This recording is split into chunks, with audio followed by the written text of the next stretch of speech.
Okay guys, so in this video I am gonna review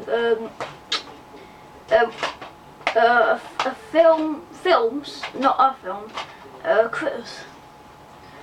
I'm gonna review all 4 films. So yeah, let's just get right into it. Now Critters 1, this is a classic film, okay? Now, I'm pretty sure you've all heard of these, okay, especially if you're a horror fan, and especially if you like fun movies, fun cheesy films. I mean, they're not cheesy, the acting's good, but it's just like the whole monsters and all that. There's just the monsters in the film. It just feels, there's just a feel of like the monsters and all that. It's pretty hard to explain, but Critters 1. I actually quite like this film. Now I don't know, I forgot what now I know it's about critters who eat people, but not a very gory film, but there are blood scenes in there. I know it's about critters who like eat people, but I don't know how they came to life or something. Yeah, I feel like watching this film in a minute. But Critters 1, yeah, it's a good film. Not really much to tell, just about critters who eat people. I like Gremlins, but I think this is a bit better than Gremlins. I like Critters a lot more better than the Gremlin films. Alright, the Gremlin films are good. I love the Gremlin films. I mean, the first one was great, but the second one was okay, but it wasn't as good. Alright, you know, I think these critters are a bit more vicious than the Gremlins.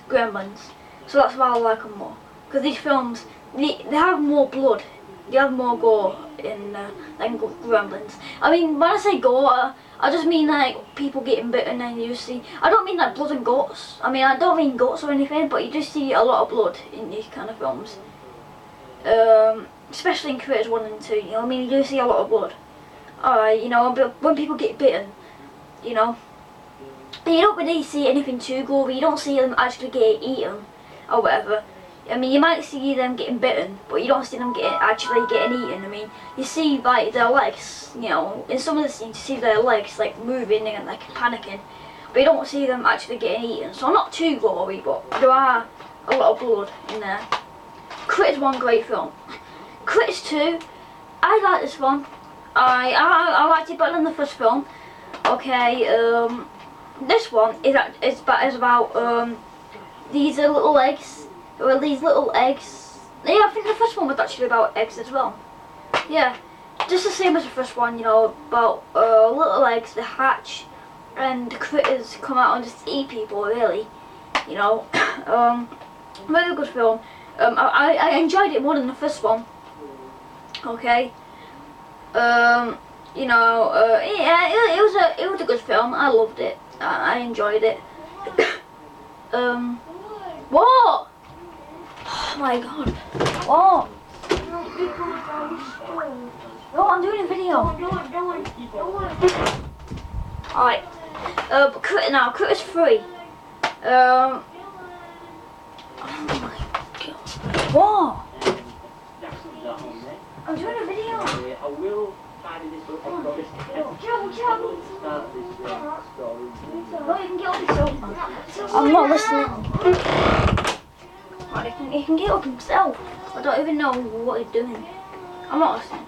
Critters 3, this one stars Leonardo DiCaprio. It's his first film. Yeah, this one was a good film. I liked it. Not as much as the second one, but I liked it. I mean, the acting was good. It was great, but it was a little bit off. You know what I mean? Not as good. The acting wasn't as good as the first 2, but it was a little bit off. But you know what I mean? The acting was still good. So yeah, again, it's just the same as the first one, really. Egg hatch, eat people. So yeah. Critters 4, now this one was a pile of shit, alright? Critters 4 was set in space, and this one was not very good at all. This one, now it made sense, okay, because the critters are actually from space, you know, so it kind of made sense. It's nothing like Jason X or anything, you know, where they just put into space for no reason. I mean, in Jason X, it doesn't even tell you how Jason even got into space.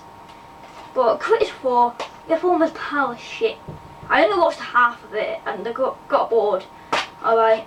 The only good thing about this film is that the only two good things I like about this film is that it actually makes sense because of the critters.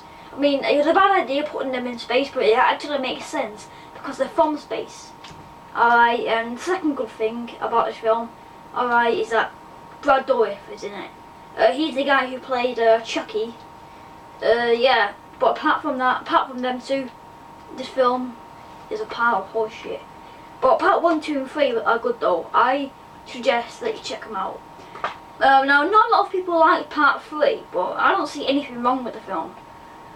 Right, I mean, I know the acting was a little bit off, but yeah, I don't really see anything wrong. You know, apart from that, I don't know what's wrong with it. But you know, maybe it was a little bit stupid at times, but yeah, apart from that, I mean, I like how you know Charlie from the first film.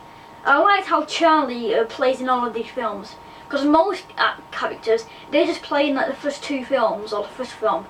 You know what I mean? Like in most films, alright, the main characters, one of the main characters, most of the time they'll just play in the first 1 or 2 films, and then they'll just leave the franchise alone. You know, they'll just leave it.